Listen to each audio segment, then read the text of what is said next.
With Easter and Passover right around the corner, now's the time to start stocking up on eggs. I mean, between all the baking and decorating, you'll want to make sure you have plenty on hand. And once you taste our deviled egg dip, you'll want to add another dozen to your shopping cart. Let me tell you, this is a lot easier to make than traditional deviled eggs. We start by hard boiling and peeling a few eggs.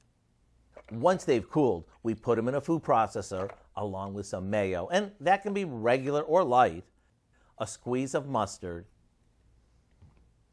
and a little salt and pepper. We put the top on and give it a whirl.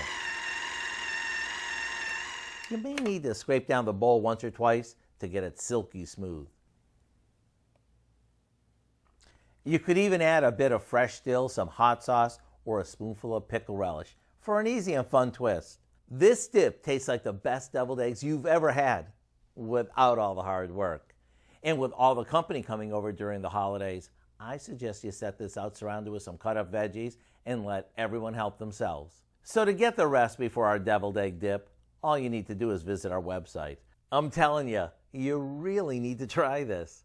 I'm Howard in the Mr. Food Test Kitchen, where today we found an excellent way for you to say, ooh, it's so good.